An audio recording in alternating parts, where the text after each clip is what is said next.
राजा की हत्या के सबूत किसने जलाए? अब सबूत जलाने की भी बात आ रही है। सबूत किसने जलाए हैं, आज इस पर बात होगी।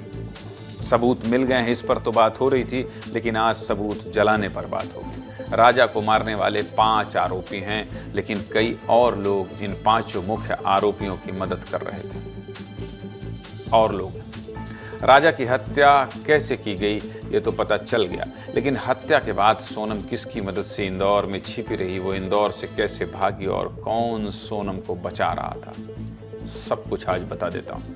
राजा को मारने की प्लानिंग में 5 लोगों का दिमाग था, लेकिन सोनम को बचाने में कई और लोग भी शामिल हैं। सोनम ने साजिश रची, राज कुशवाहा ने प्लान बनाया, विशाल, आकाश और आनंद ने हत्या की। लेकिन जब 26 मई को सोनम वापस इंदौर आई तो वो एक फ्लैट में रुकी थी। ये फ्लैट कॉन्ट्रैक्टर शिलोम जेम्स का है। पुलिस ने सबूत मिटाने और छिपाने के आरोप में शिलोम जेम्स और इस फ्लैट के सिक्योरिटी गार्ड बलबीर आहिरवार को गिरफ्तार किया है और आरोप है कि इन दोनों ने सोनम की मदद की। दोनों ने सबूतों से भरा एक काला बैग जलाया और सबूत मिटाने की कोशिश की।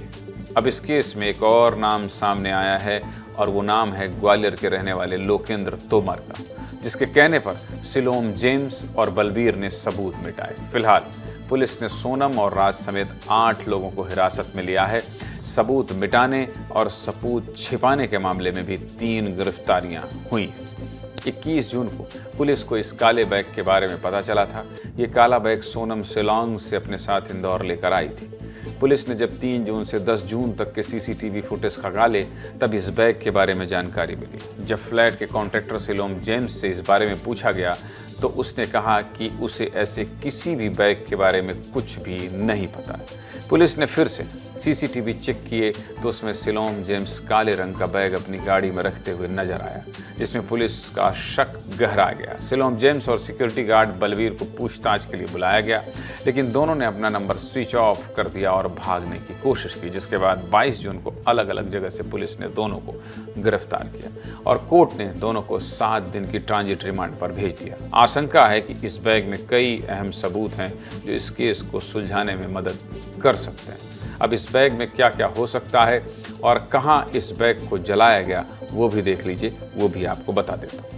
रविवार को शिलोंग पुलिस की एसआईटी और इंदौर क्राइम ब्रांच के अधिकारी एफएसएल टीम के साथ शिलोम जेम्स को लेकर हरे कृष्णा विहार कॉलोनी पहुंचे, जहां शिलोम और बलवीर ने 10 जून को बैग जलाने का दावा किया था। पुलिस को शक है कि इस बैग में SIM card, mobile phone, 5 lakh रुपए, जेवरात, राजा सोनम के कपड़े और एक पिस्टल भी थी। एक थ्योरी ये भी है कि पहले राजा को पिस्टल से ही मारने का प्लान था, जिसके लिए राज ने पिस्टल खरीदी थी, लेकिन बाद में प्लान बदल गया और डाव हथियार से हत्या की गई। हालांकि ये भी कहा जा रहा है कि शिलोम ने जिस बैग के बारे में बताया है वो कोई दूसरा बैग हो और असली बैग इसी लोकेंद्र तोमर के पास हो। अब ये लोकेंद्र तोमर कौन है और इसका शिलोम जेम्स और सोनम से क्या कनेक्शन है, ये भी आपको दिखा देता हूँ, देख लीजिए। दरअसल लोकेंद्र इंफ्रास्ट्रक्चर कंपनी चलाता है और रियल एस्टेट का काम करता है। लोकेंद्र अपनी अलग अलग प्रॉपर्टी के लिए कॉन्ट्रैक्टर रखता था, जिसमें से एक शिलोम जेम्स भी था। लोकेंद्र ने देवास नाका वाला ये फ्लैट शिलोम को दे रखा था और दोनों ने ये फ्लैट 3 लाख रुपए प्रति महीना के हिसाब से लीज पर लिया था। सोनम को छिपाने के लिए दोनों ने 51,000 रुपए भी लिए थे और लोकेंद्र ने ही शिलोम से कहा कि सारे सबूत खत्म कर दो, जिसके बाद शिलोम उस काले बैग को लेकर फ्लैट से निकला और सबूत मिटाने की कोशिश की। इंदौर पुलिस इस मामले को लेकर क्या कह रही, सुनिए।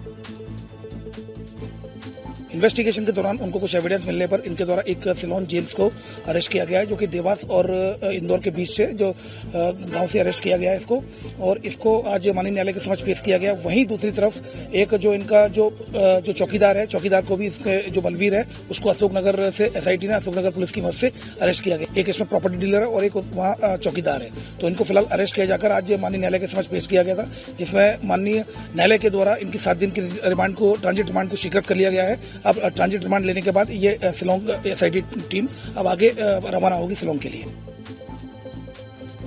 ये तो बात हुई पुलिस की जांच की, लेकिन राजा का परिवार भी सोनम पर कई आरोप लगा रहा है। राजा के भाई का कहना है कि राज और सोनम के नाम पर एक कंपनी रजिस्टर्ड थी, जिसके खाते में 8 लाख रुपए जमा थे, और विपिन का कहना है कि इन पैसों का इस्तेमाल राजा की हत्या के लिए किया गया। क्या आरोप लगा रहे हैं विपिन, वो भी सुन लीजिए।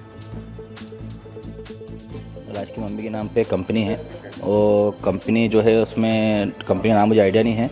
बाकी जो कंपनी खोली इन लोगों ने उसका जो खाता है, खाता सोनम की मम्मी के राज की मम्मी के नाम पे है, जो चुन्नी बाई देवी सिंह करके है जो खाता खोला उन लोगों का है। और इसमें करीब 7.5-8 लाख रुपये अभी तक खाते में आ चुके हैं और ये जनवरी से खुली है कंपनी इन लोगों ने।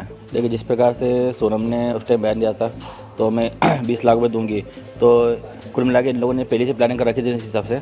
तो इस पैसे को अपन जो है अपने आगे नाजा को मारने के समय जब सुपारी देंगे जब भी, तो उसको देने के लिए पैसे यूज़ करा था इन लोगों ने।